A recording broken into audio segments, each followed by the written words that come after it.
Olá, boa noite a todos. Meu nome é Luana. Eu vou começar aqui uma sequência de aulinhas, tá? Acho interessante botar algumas aulinhas sobre alguns temas, seja para pacientes, seja para curiosos, seja para estudantes de medicina, médicos, enfim, quem queira saber um pouquinho mais da cirurgia vascular, tá? E aí eu escolhi como primeiro tema, o tema mais popular, digamos assim, que é das varizes dos membros inferiores, é a doença mais incidente da vascular, tá? É a doença que pulula nossos consultórios, né? Então, as varizes foi o tema que eu escolhi para explicar de uma forma simples o que são as varizes, por que elas existem, de onde elas surgem, né? O que são exatamente as varizes dos membros inferiores. Qual é a função então das veias, né? A função das veias, o coração ele bombeia o sangue, aquele sangue arterial, aquele sangue oxigenado, cheio de nutrientes para todas as partes dos tecidos.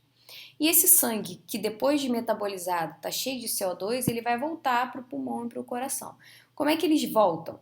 Através das veias. Então, através do retorno venoso, tá? Então, as veias têm a função de retornar o sangue para o coração e para o pulmão para ele ser redistribuído novamente, tá? Nas pernas, qual é o grande problema? Existe uma coisa chamada gravidade.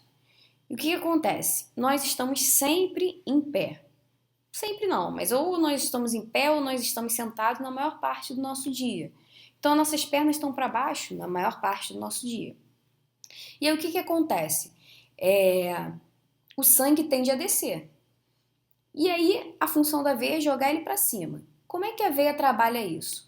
Né? Então, ela tem uma ajuda dos músculos da perna, tá? Da panturrilha, principalmente, gastrocnêmio, solear, enfim.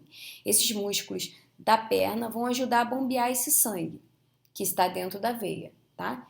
É por isso que muitas vezes o paciente que tem problema de varizes e tudo, ele prefere estar andando ou fazendo uma atividade física, isso gera menos dor na perna para ele do que ficar em pé parado. Por isso que a atividade física é muito importante para quem tem varizes.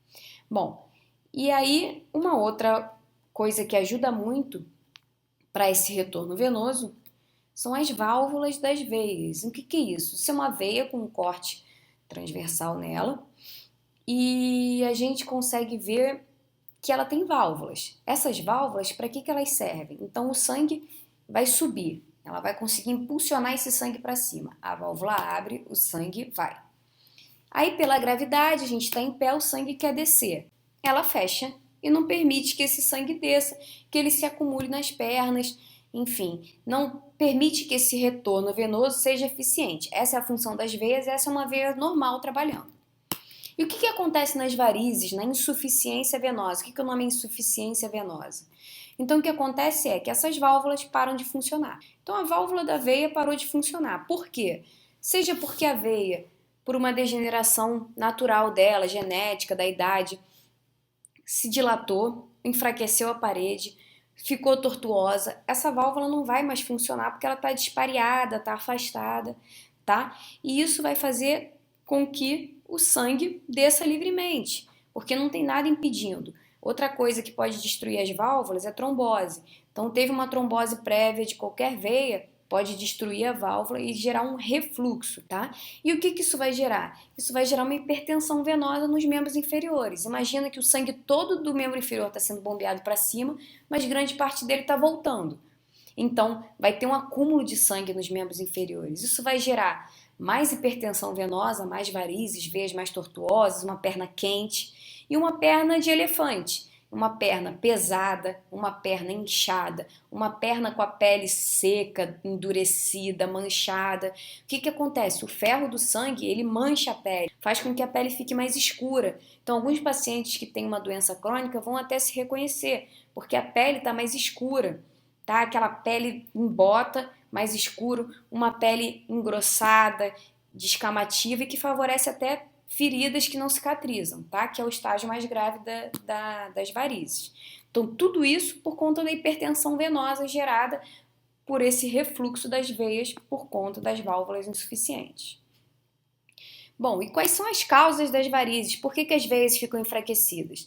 Tem a causa genética, tá? Então isso é muito importante. A história familiar é muito importante nas varizes. Mãe tem, a filha tem, a avó teve, a tia teve, alguém na família teve, tá? É um fator genético, vai causar um enfraquecimento, uma tortuosidade na veia, genética mesmo. A idade, tá? Tudo na idade acaba degenerando. Então, às vezes, só pela idade a parede pode ficar fraca, a válvula não funcionar, gerar uma tortuosidade. Isso acontece, tá? O gênero. Mulheres, infelizmente, têm muitos hormônios e a progesterona ela atua muito na circulação venosa, tá? E muitas vezes causa as próprias varizes por conta hormonal. Então, por isso que mulheres geralmente têm muito mais varizes do que homens, tá?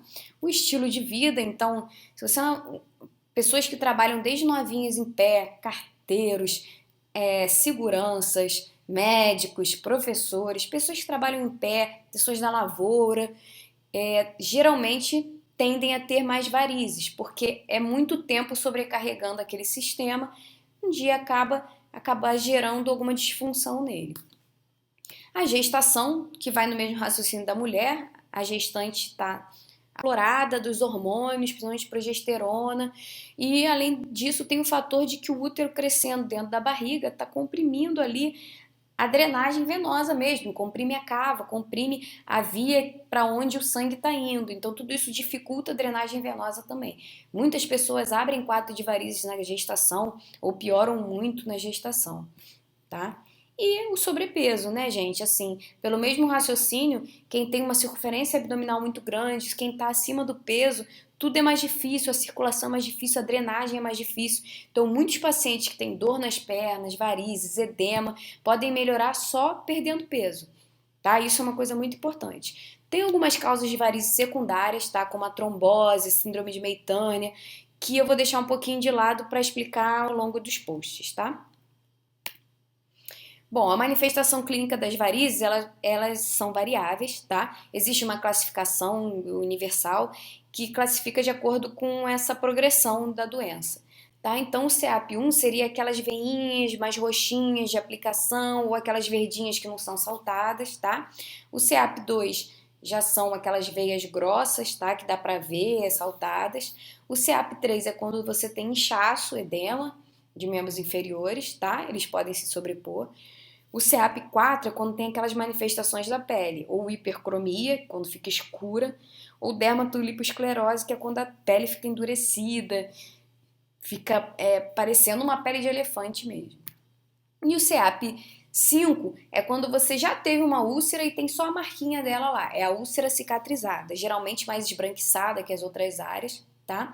E o CEAP6 é o estágio mais grave, é quando você abre uma ferida de difícil cicatrização. Com tudo isso, com a pele grossa, com a circulação ruim, qualquer feridinha pode se manifestar e se ampliar exatamente por conta da hipertensão venosa. E só consegue fechar essa úlcera se tratar a doença venosa, tá? Tem pessoas de 30 anos de úlcera que a gente consegue fechar tratando as varizes, tá bom? Bom, o tratamento ele tem dos mais variados, cirurgia, laser, aplicação, radiofrequência. Isso a gente não vou me ater a detalhes aqui, e a gente vai mais para frente detalhar cada um dentre outros temas da vascular, tá bom? Então isso foi só uma introdução sobre um teminha para a gente discutir, para a gente pensar. Varizes é um tema que, enfim, está muito presente no nosso dia a dia. É isso, espero que vocês tenham gostado. Qualquer dúvida é só mandar. Obrigada.